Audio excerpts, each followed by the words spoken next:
प्रतियोगिता का उद्देश्य मात्र प्रतियोगिता जीतना नहीं था। तो फिर?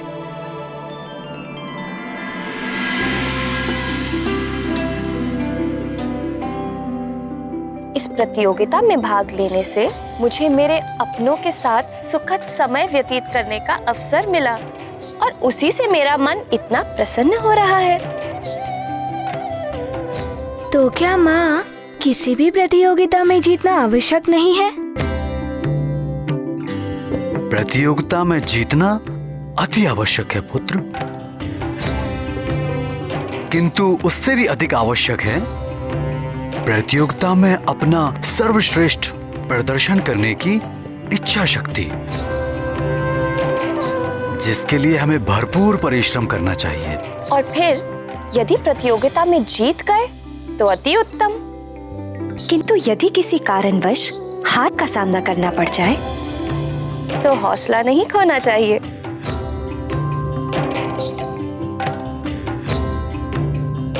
तो फिर क्या करना चाहिए माँ? हमें उस हार से शिक्षा लेकर अपनी कमियों को दूर करने का अथक प्रयास करना चाहिए और पुनः दुगने उत्साह के साथ खेल के मैदान में उतरकर प्रतियोगिता में जीत कर दिखाना चाहिए।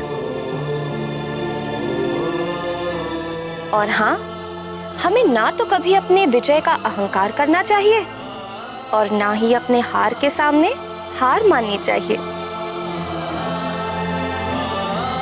तो अब बताओ, कल प्रतियोगिता में जाकर क्या करोगे? मारुति कल प्रतियोगिता में सर्वश्रेष्ठ प्रदर्शन भी करेगा और खेल का आनंद भी उठाएगा।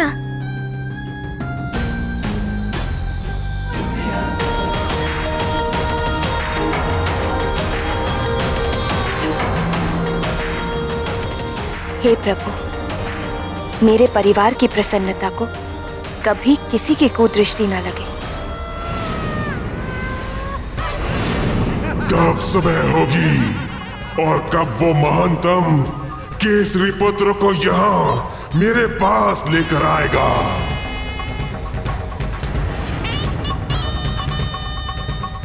आजा केसरी नंदन, मेरे आनंद धन।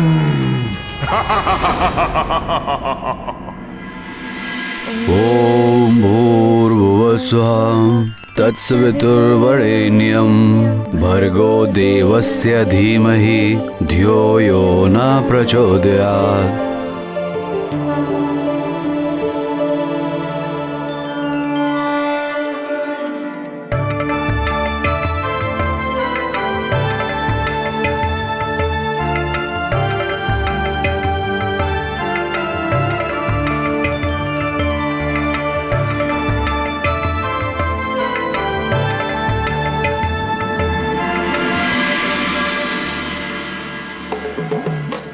स्मरण है ना सखा? कल प्रतियोगिता है, कल प्रातः होते ही मुझे उठा देना। और स्मरण रखना सखा, भूलना नहीं।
प्रिय पुत्र जागते हुए अपनी नटखट बातों और चेष्टाओं से मेरा मन मोहता रहता है।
और अब निद्रा देवी की गोद में विश्राम करते हुए भी कैसे अपनी मोहिनी मुस्कान से मेरे हृदय के शांत सागर में हलचल पैदा कर रहा है।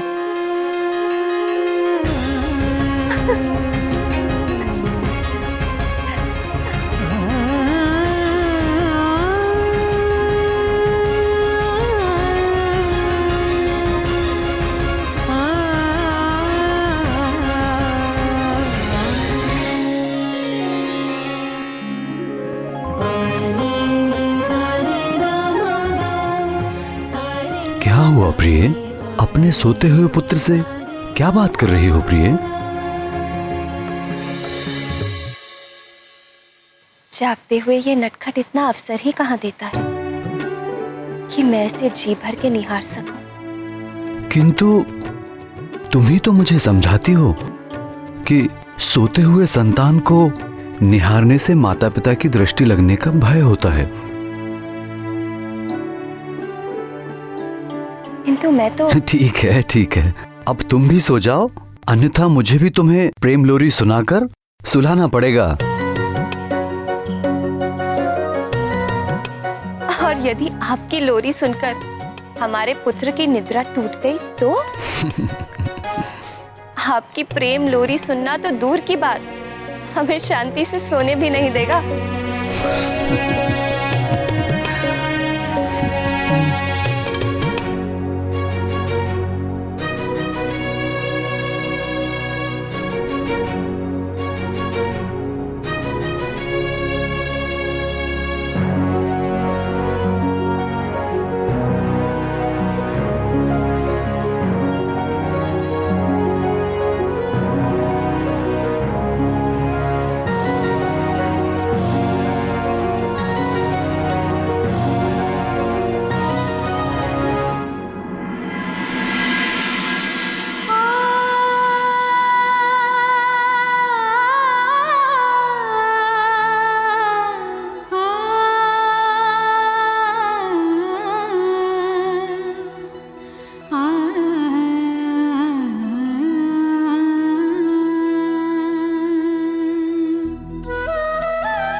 प्रिय,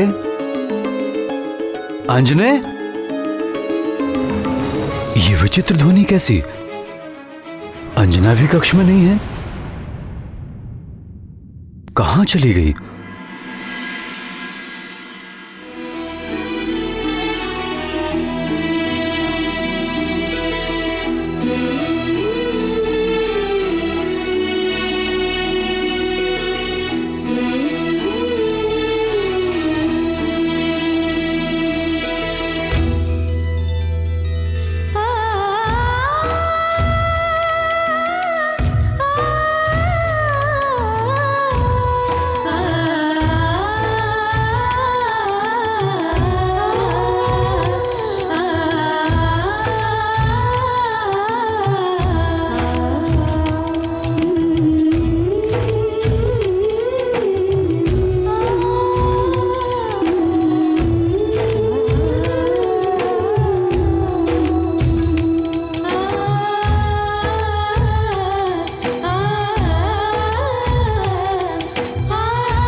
प्रिय,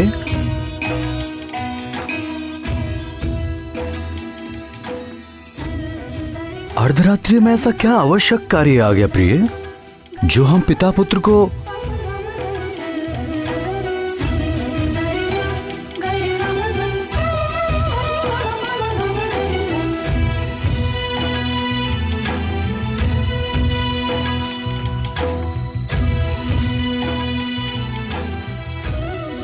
ये क्या लिखा है प्रिय?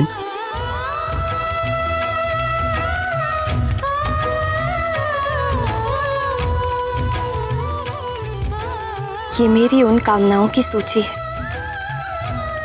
जो मैंने हमारे पुत्र के उज्जवल भविष्य के लिए सोचा है।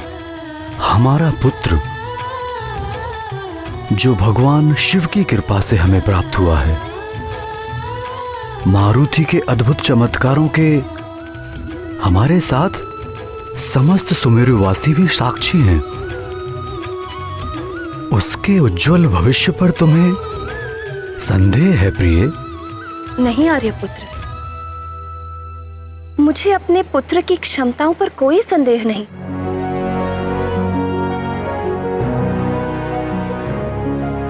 किंतु मैं एक मां के हृदय को कैसे समझाऊं?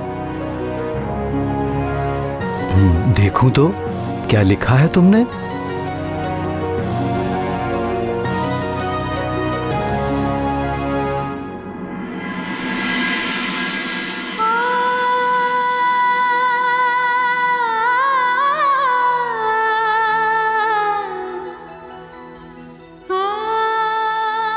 मारुति को अतिशीघ्र अन्नप्राशन कराना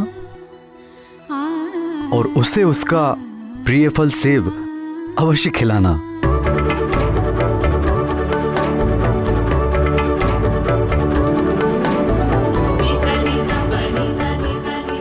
प्राणियों का आचार विचार, भावना, आकांक्षा और अंतरात्मा पर उनके द्वारा खाए जाने वाले अन्न का अत्यंत गहरा प्रभाव पड़ता है। इसीलिए संपूर्ण विधि विधान से अन्नप्राशन संस्कार कराने से हमारे पुत्र के मुख में जाने वाला अन्न का प्रत्येक दाना परिश्रम से अर्जित और प्रेम पूर्वक पकाया होगा। साथ ही ईश्वर का आशीर्वाद भी परिपूर्ण होगा। मारुति के लिए तुम्हारी कामनाएं प्रशंसा योग्य हैं, किंतु ये उसके बीच में सेब कहां से आ गया? क्या आपको स्मरण नहीं आर्यपुत्र? जन्म के दूसरे दिन ही मारुति सेब को देखकर कितना उतावला हो गया था।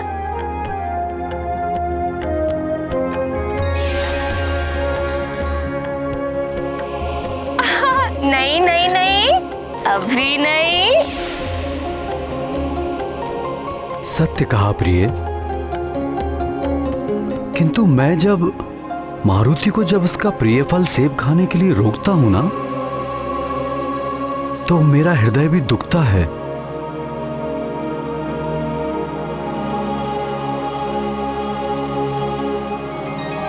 मारुति का उपनयन संस्कार करवाना। हाँ, शास्त्रों में विदित है, शिशु का पहला जन्म मां के गर्भ से होता है और दूसरा जन्म यज्ञोपवीत धारण करने के पश्चात। मां के गर्भ से जन्म लेने के उपरांत पूर्व जन्मों के संस्कारों का प्रभाव शेष रहता है। यज्ञोपवीत संस्कार शिशु के अच्छे संस्कारों के प्रभाव को स्थायी करने में सहायता करता है और ये संतान के लिए अत्यंत शुभ होता है। यज्ञोपवीत संस्कार के उपरांत ही संतान शिक्षा ग्रहण करने के योग्य बनती है।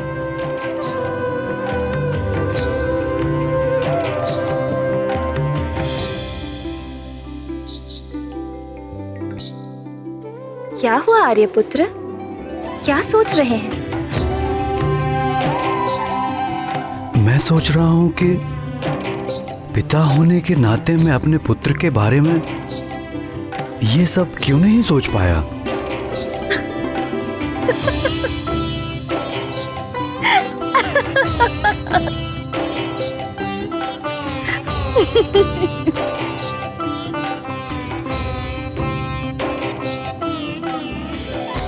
मारुति को शिक्षा ग्रहण करने के लिए सर्वोत्तम गुरु के पास भेजना। फिर तो निश्चित ही तुमने सर्वोत्तम गुरु का चयन कर लिया होगा। कौन है वो गुरु? जो प्रत्यक्ष देव है, जो सर्वव्यापी है, जिनके प्रकाश के बिना जीवन चक्र रुक जाता है, प्राणियों को मोक्ष देने वाले स्वयं भगवान सूर्य। उनसे उत्तम गुरु हमारे पुत्र के लिए और कौन हो सकता है?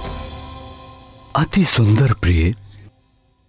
इसी कारण भगवान शिव ने अपने अंश को तुम्हारे गर्भ में प्रकट किया। मुझे तुम पर गर्व है प्रिय। मैं इतनी भी प्रशंसा के योग्य नहीं हूँ आर्यपुत्र। भोले शंकर ने यदि मुझे मारुति की माँ होने का सौभाग्य दिया है, तो आपको भी तो मारुति के पिता होने का अधिकार दिया है। सो तो है।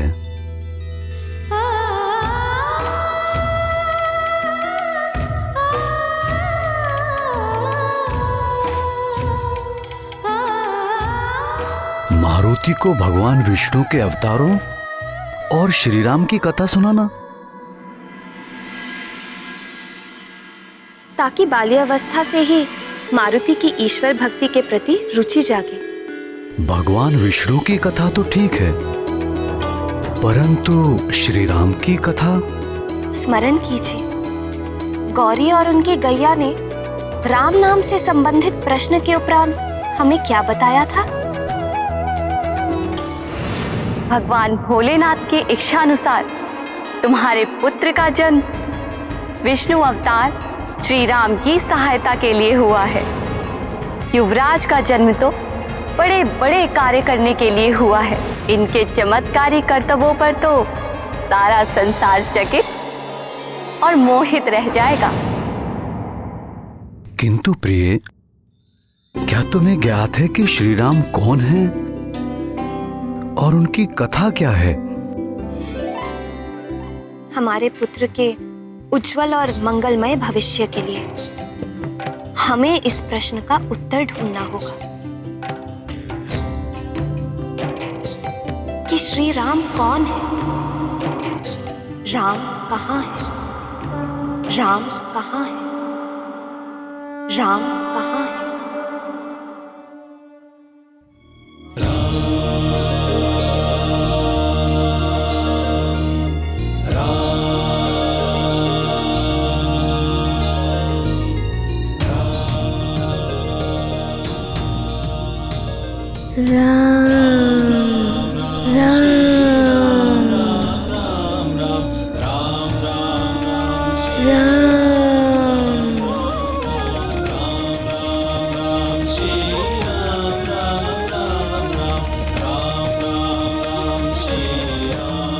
माँ, पिताश्री,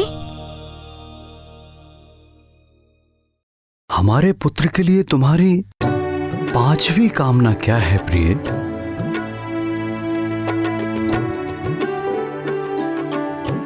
ऐसे क्या देख रही हो प्रिय?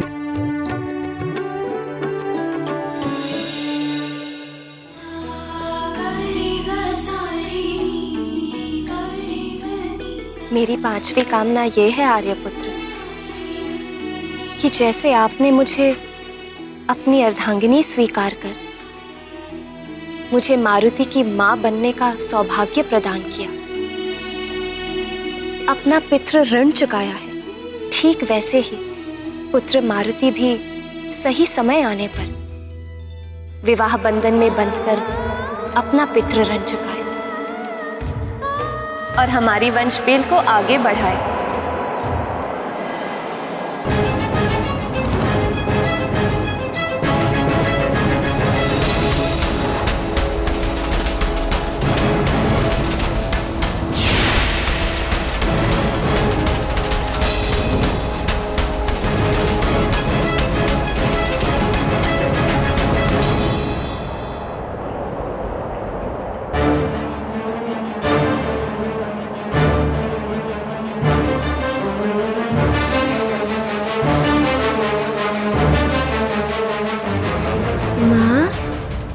पिताश्री।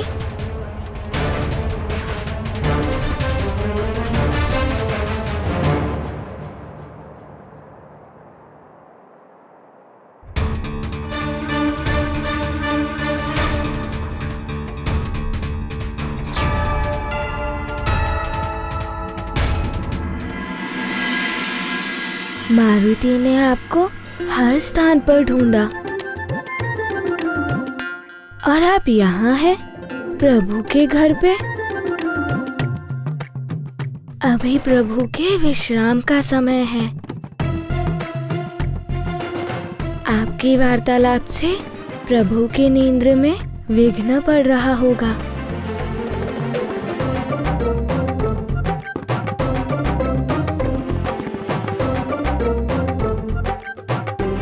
चलिए ना माँ, आपके यहाँ रहने से प्रभु की और मारुति की निद्रा में विघ्न पड़ रहा है।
ये क्या हो रहा है मुझे? कहीं मैं सचमुच धर्म के मार्ग से भटक तो नहीं गया? माता, माता।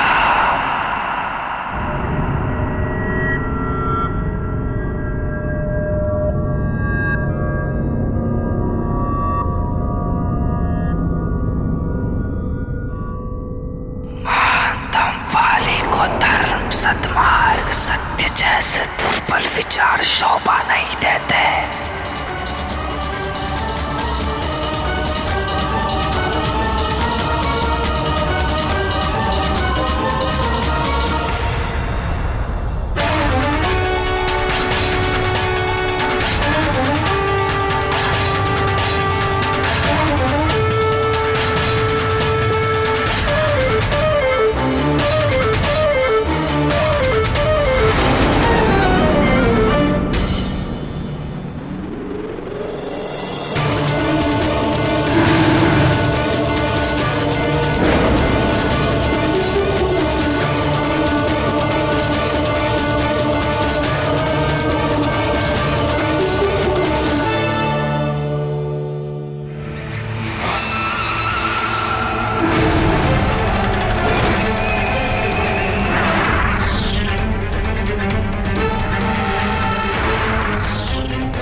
धर्म प्राणी को भयभीत करने का माध्यम है।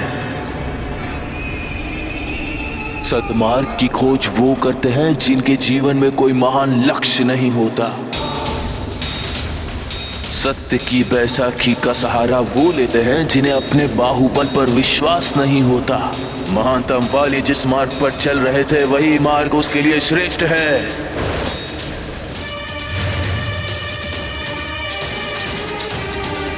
किंतु यदि सचमुच उस मरकट का जन्म भोलेनाथ की कृपा से किसी विशेष उद्देश्य की पूर्ति के लिए हुआ है तो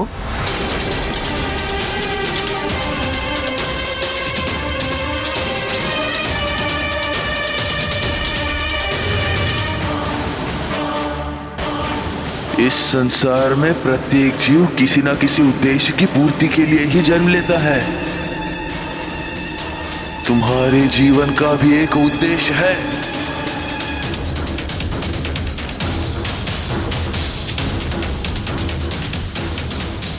क्या महानतम वाली अपने उद्देश्य को भूल गया है?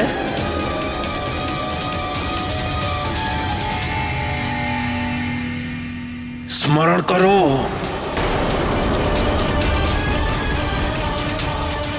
महानतम वाली की जीवन का उद्देश्य क्या है? स्मरण करो, स्मरण करो।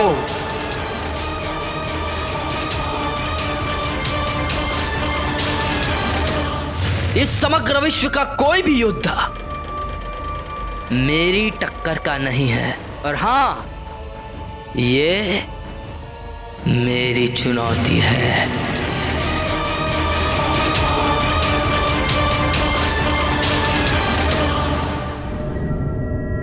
क्या कुछ स्मरण आया?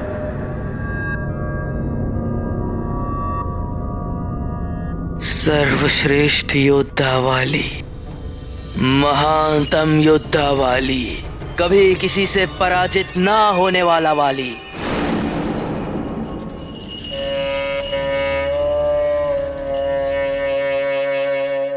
तो फिर अपने दुर्बल विचारों को अभी इसी क्षण त्याग दो और पूरा करो अपने महानतम योद्धा बनने का लक्ष्य।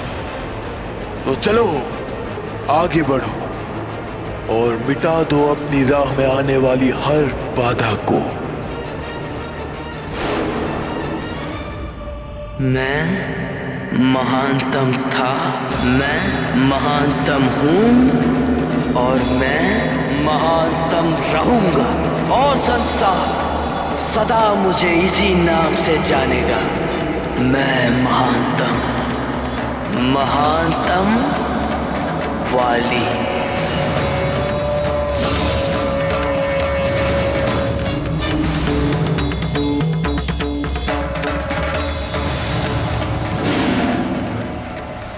बाली देवराज इंद्र का अंशावतार होकर भी इतना बड़ा दुष्ट कैसे हो गया? पर किष्किंधा नरेश ऋक्षराज से वाली और सुग्रीव का क्या संबंध है? और वे दोनों भाई कैसे हुए? किष्किंधा नरेश ऋक्षराज से वाली और सुग्रीव का नाता जितना विचित्र था, उतनी ही विचित्र है इन दोनों भाइयों के जन्म की कथा। वस्तुतः ऋक्षराज ब्रह्मदेव के मानस पुत्रों में से एक है। विवाह के कई वर्ष व्यतीत होने के पश्चात भी जब ऋक्षराज और उनकी पत्नी बिरजा को संतान सुख की प्राप्ति नहीं हुई, तब शोक से भरे ऋक्षराज को ब्रह्मदेव ने अपने द्वारा प्राप्त एक अद्भुत झील के विषय में बताते हुए कहा कि हिमालय के उत्तर में मेरे द्वारा वरदान प्राप्त एक अद्भुत झील है। उस झील की विशेषता यह है कि उसमें अपना प्रतिबिंब देखकर जो भी इच्छा की जाए तो अवश्य वो इच्छा तत्क्षण पूरी हो जाती है, किंतु स्मरण रहे भूलकर भी उस झील के जल का स्पर्श नहीं करें। मुझे भी सूर्य देव और इंद्रदेव जैसे प्रतापी पुत्रों की प्राप्ति हो।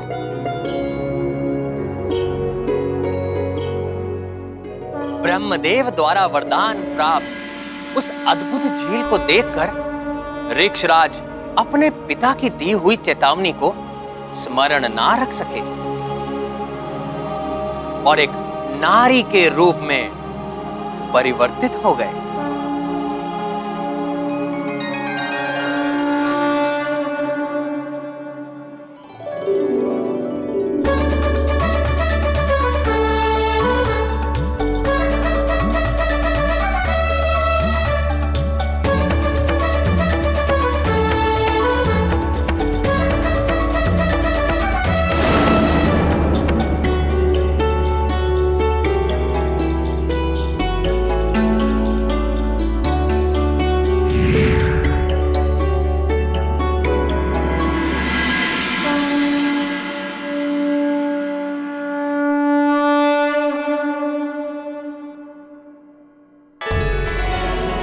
मैं इंद्रदेव, झील को मिले वरदान वश मैं तुम्हारी इच्छा पूरी करने आया हूँ ऋक्षराज। प्रभु, क्या मुझे आजीवन इसी नारी के रूप में रहना होगा? ऋक्षराज, तुम और मैं तो निमित्त मात्र हैं, यह एक दैवी लीला है, परंतु इसका समाधान भी है। चिंतित मत हो, अपनी इच्छा पूर्ति के पश्चात पूर्णमासी के दिन इस झील के जल को पुनः छूने से तुम्हें अपने वास्तविक रूप की प्राप्ति हो जाएगी। अब तुम अपना हाथ आगे बढ़ाओ।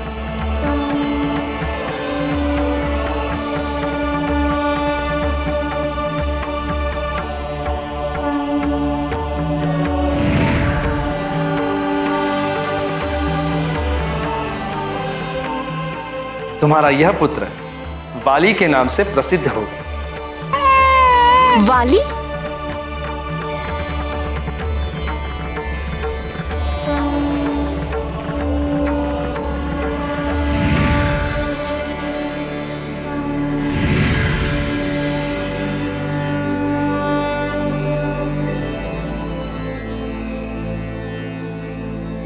अभी तो तुम्हारी अर्ध इच्छा ही पूरी हुई।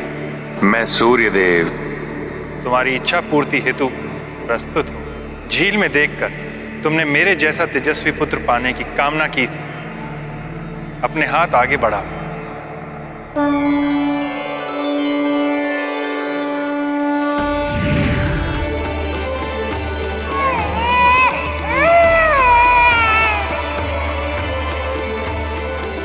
तुम्हारा ये पुत्र सुग्रीव के नाम से प्रसिद्ध होगा। सुग्रीव?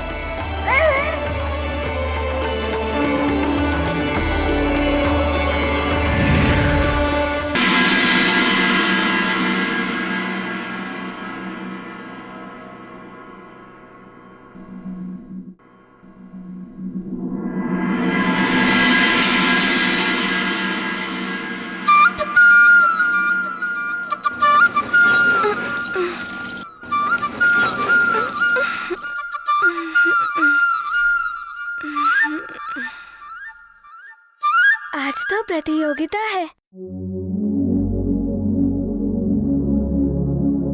कराग्रे वस्ते लक्ष्मी, कर मध्ये सरस्वती, कर मूले स्थितो महागौरी, प्रभाते कर दर्शनम।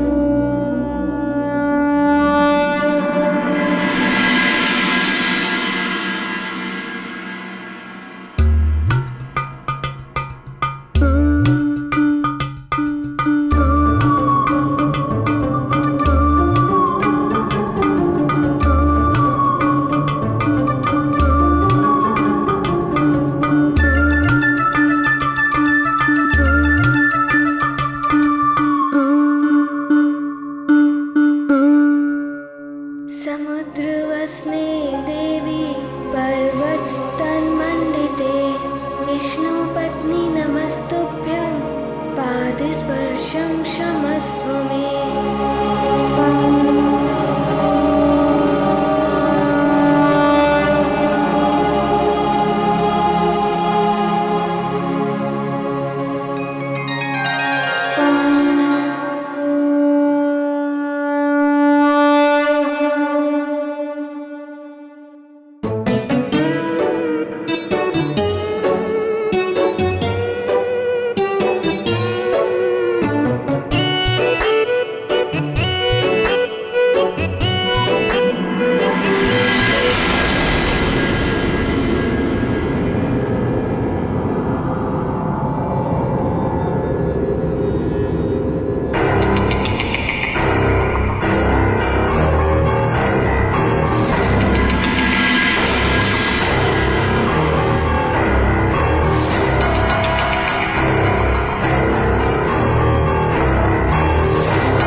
अब आएगा आनंद। अब देखना मारुति क्या करता है।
सारी तैयारी।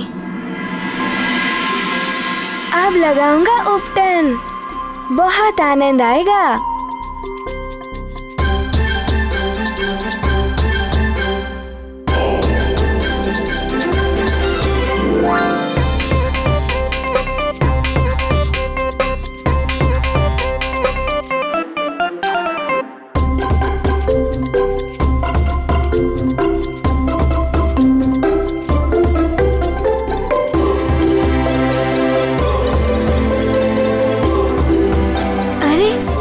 इसमें तो जल है ही नहीं।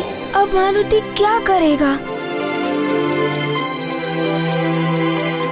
मारुति को तो भरने के पश्चात अत्यंत विलंब हो जाएगा।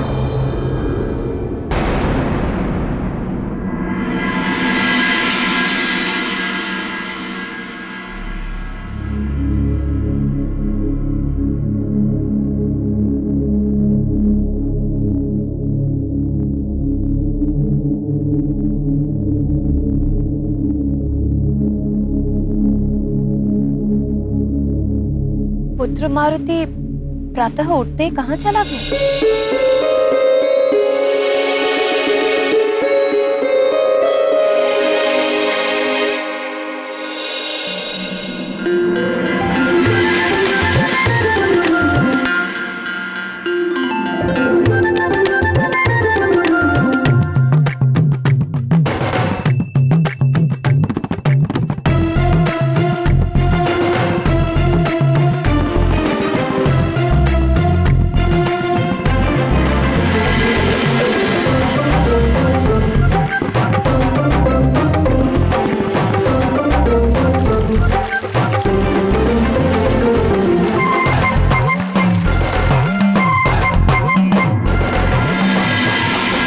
क्या करूं? मुझ महानतम वाली के उद्देश्य की पूर्ति के लिए कौन सा शस्त्र श्रेष्ठ रहेगा?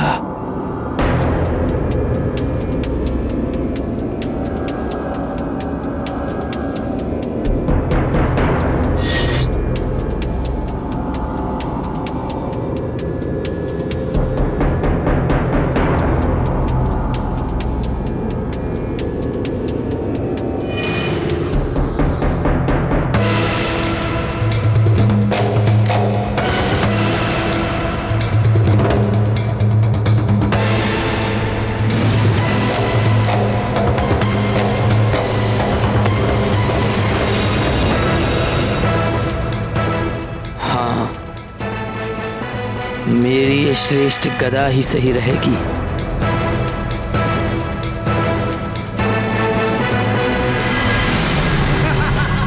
अब आएगा केसरी नंदन, मेरे आमोद वन।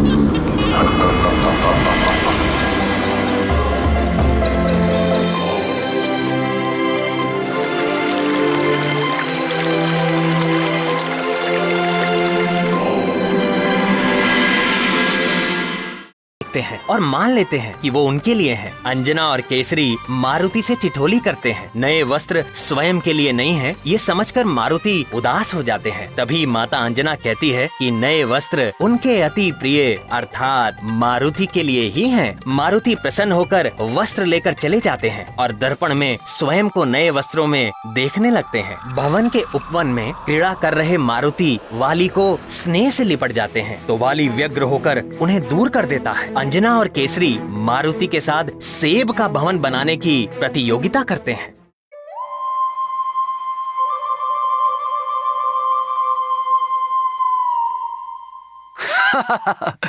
देखा, मैं जीत गया।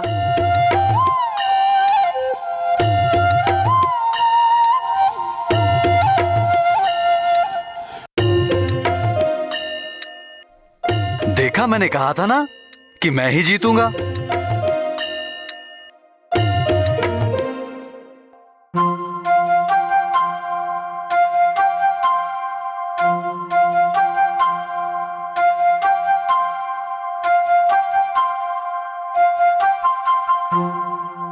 माँ, जीत तो आपकी हुई नहीं, फिर भी आप इतनी प्रसन्न क्यों हो रही हो? वो इसलिए पुत्र, क्योंकि मेरे लिए प्रतियोगिता का उद्देश्य मात्र प्रतियोगिता जीतना नहीं